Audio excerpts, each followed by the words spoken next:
Muy buenas tardes. Les doy la bienvenida al programa de atención integral al derecho habiente de la Universidad Autónoma de Yucatán.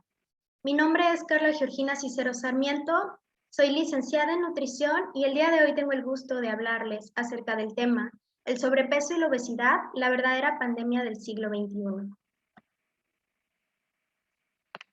Según los datos que nos reporta la ENSANUD 2018-2019, la prevalencia nacional de sobrepeso y obesidad en nuestro país es del 75% en adultos. Esto quiere decir que 7 de cada 10 personas lo presentan. El sobrepeso y la obesidad además traen consigo otras enfermedades o comorbilidades como son las dislipidemias. Estas son alteraciones en los niveles de los lípidos en sangre, como por ejemplo los triglicéridos, el colesterol. Por otro lado, también tenemos la hipertensión arterial, que está presente en el 25.5% de los adultos mexicanos. Y la diabetes, que según la Federación Internacional de la Diabetes, cerca de 12.8 millones de personas la presentaron en el año 2019 y se estima que para el año 2045 la cantidad de personas con esta enfermedad aumente a los 22.9 millones en nuestro país. Estas enfermedades que acabamos de mencionar traen consecuencias que a largo plazo comprometen el estilo de vida y la vida misma. La diabetes, por ejemplo, puede llevar a la pérdida de visión, daño renal, aparición de ulceraciones que conducen a posibles amputaciones. Y además, personas que tienen obesidad pueden en un futuro presentar algún evento cardiovascular, como lo es el infarto al miocardio, o inclusive los accidentes cerebrovasculares. ¿Pero qué es el sobrepeso y la obesidad? Por muchos años los nutriólogos en la práctica clínica hemos definido el sobrepeso y la obesidad en función del índice de masa corporal. Este es un indicador de la relación entre el peso y la talla de un individuo que obtenemos a partir de dividir el peso de la persona entre su talla en metros elevados al cuadrado. De modo que nos da un valor numérico que al encontrarse por encima de 25 decimos que se trata de sobrepeso y por arriba de 30 decimos que se trata de obesidad. Sin embargo, al ser esta una medida que cuenta la masa, tanto grasa como muscular, pues habrán deportistas que presenten un índice de masa corporal por arriba de 25, pero que en su mayor proporción sea músculo. De modo que hoy en día, según la Organización Mundial de la Salud, definimos al sobrepeso y la obesidad como una acumulación anormal o excesiva de grasa que puede ser perjudicial para la salud. Aquí ya estamos hablando más del porcentaje o de la proporción de grasa que tiene el individuo. Durante los últimos años, interesantemente, hemos visto cómo hay personas obesas, metabólicamente sanas, y personas delgadas, metabólicamente enfermas. Y es que más allá del peso corporal, ahora nos interesa la composición corporal. Es decir, qué porcentaje de esta composición es meramente grasa. Y hay muchos factores que juegan un rol importante en este fenómeno y en el desarrollo como tal de la obesidad. Sin embargo, podemos mencionar dentro de ellos, por ejemplo, la genética de cada individuo, la alimentación, la actividad física, el estilo de vida, inclusive factores psicológicos y sociales. Dentro de estos factores tenemos factores modificables y no modificables. Por ejemplo, no modificables, pues tenemos la genética. Pero dentro de los modificables tenemos la actividad física y la alimentación. Y si estas dos están en nuestras manos, hacer lo posible para mejorar nuestro estado de salud. Entonces, enfocándonos en estos dos puntos, vamos a hablar un poco acerca de la alimentación y el contexto de nuestro país. Pues tenemos que México es el primer consumidor de refrescos en el mundo, con un promedio de consumo de 163 litros por persona al año, y según datos de la Universidad de Yale. En México, el consumo diario de fibra, por otro lado, en población adulta, es inferior a la cantidad recomendada.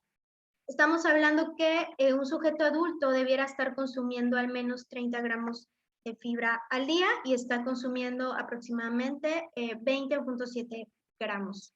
Esto nos habla de una perspectiva en donde claramente en nuestro país estamos consumiendo alimentos que idealmente no deberíamos de consumir y no consumiendo alimentos ricos en fibra que deberíamos de consumir.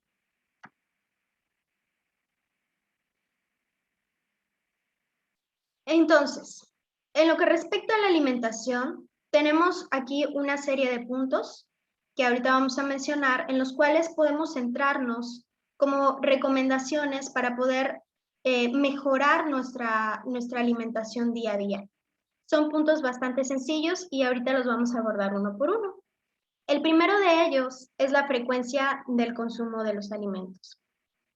Y bueno, muchos creemos que si hacemos solo una o dos comidas al día, conseguiremos perder peso.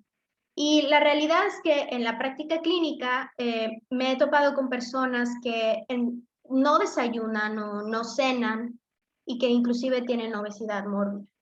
Esto sucede porque a la larga, al dejar de comer por tiempos demasiados prolongados y hacer de esto un hábito diario, podemos llevar a una descompensación o alteración en la producción de hormonas tiroideas. De hecho, esto ya se ha visto que ocurre inclusive en personas con anorexia, en donde dejan de comer completamente, y esta condición crea un perfil bastante parecido al de un hipotiroidismo. Es posible que nosotros hagamos nuestros 3 tiempos de comida, inclusive hacer colaciones entre comidas, si tenemos cuidado de los siguientes puntos que ahora vamos a mencionar.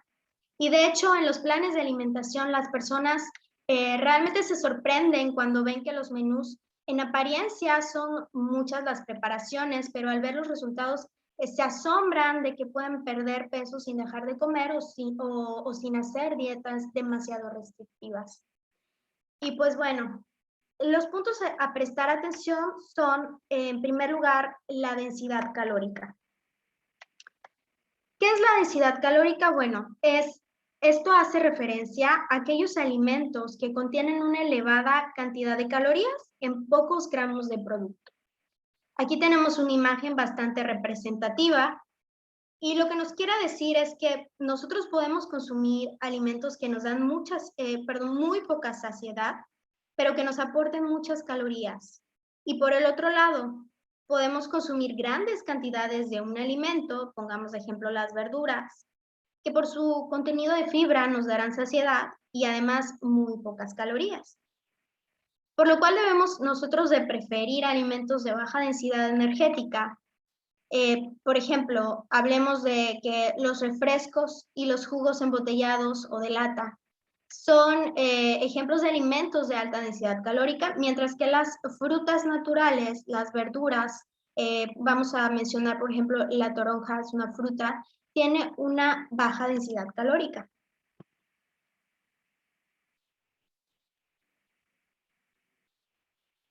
Ahora bien, si pudiéramos nosotros hablar acerca de las porciones en términos generales, porque puede ser un tema un tanto extenso, para términos sencillos, vamos a imaginar que tenemos nuestro plato y que nosotros podríamos dividirlo en diferentes partes. Primeramente, el plato dividido a la mitad, esta mitad debería corresponder meramente a verduras, a todo tipo de verduras. Un cuarto del plato a una porción proteica, esto puede ser carne, pescado o huevo, y otro cuarto correspondería a los carbohidratos o hidratos de carbono. Aquí podemos incluir pastas, arroz y leguminosas como por ejemplo el frijol. Aquí pongo una pequeña representación para poder darnos una idea de las porciones de proteínas con la palma de nuestra mano. Ese es el tamaño ideal aproximado de las porciones que debiéramos estar consumiendo.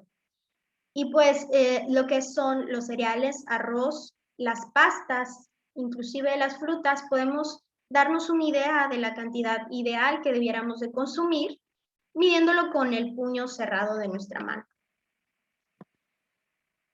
Y pues bueno, cuando estamos acostumbrados a consumir grandes cantidades de alimentos, Puede ser contraproducente quitarlas bruscamente como lo hacen las dietas restrictivas. Aquí lo que nos conviene es ir reduciendo paulatinamente las cantidades, no de golpe. Digamos que si, por ejemplo, está usted acostumbrado a consumir al menos 5 tortillas al día, ahora puede reducirlo a 3 y la siguiente semana puede reducirlo a 2 y así sucesivamente. En otras palabras, pudiéramos decir que en relación a las porciones, como coloquialmente hemos escuchado este dicho, ¿verdad? La cantidad hace al veneno. Ahora bien, en el mercado hay muchos alimentos basados en publicidad engañosa que nos hacen creer que son bajos en calorías o los reconocidos como light. Sin embargo, realmente si nosotros leyéramos las etiquetas nutricionales, nos daríamos cuenta de que son hipercalóricos y que además tienen grandes cantidades de sodio. Ahí radica la importancia de aprender a leer nuestras etiquetas nutricionales y de preferir siempre los alimentos naturales por encima de los ultraprocesados. Ahora bien, hay un grupo de alimentos conocidos como nutracéuticos y se llaman así porque al nosotros incluirlos en nuestra dieta, confieren un beneficio directo a nuestra salud y estos beneficios ya se han comprobado científicamente. Tal es el caso, por ejemplo, de la chía, el nopal, el amaranto y la soya. Digamos que no vamos a entrar en detalle en cada uno de ellos, pero vale la pena mencionar que modifican inclusive la expresión de nuestros genes. Ponemos de ejemplo la chía, que por su alto contenido de omega 3 es un ligando natural de piparalfa, activando genes que participan en el catabolismo de los ácidos grasos. En palabras coloquiales, nos ayudan a quemar la grasa. Y pues bueno, es un dato que está interesante de mencionar y es que actualmente la Universidad Autónoma de Yucatán estamos llevando a cabo un estudio para ver los beneficios del consumo de chía en sujetos con síndrome metabólico. Esto último con respecto al tipo de alimentos que deberíamos de preferir. Ahora bien, además de la alimentación y de los puntos que acabamos de mencionar a los cuales debiéramos de prestar atención, hay otro aspecto muy importante que es la actividad física. Según la Organización Mundial de la Salud, se podrían evitar hasta 5 millones de fallecimientos al año con un mayor nivel de actividad física en la población mundial. Las personas con un nivel insuficiente de actividad física tienen un riesgo de muerte entre un 20 y un 30% mayor en comparación con las personas que alcanzan un nivel suficiente de actividad física. Lo recomendado por la Organización Mundial de la Salud es que nosotros hagamos actividad física de tipo aeróbica moderada durante al menos 150 a 300 minutos a la semana. Esto lo podemos dividir, por ejemplo, haciendo 40 minutos de actividad física al día, al menos 4 días a la semana. O bien podemos realizar actividad física aeróbica intensa durante al menos 75 a 150 minutos semanales. Puede ser salir a correr durante este tiempo determinado o hacer ejercicios cardiovasculares. Y pues bueno, esa es la información que tuve el gusto de poderles proporcionar. Les agradezco mucho por toda su atención y hasta luego. Muchas gracias.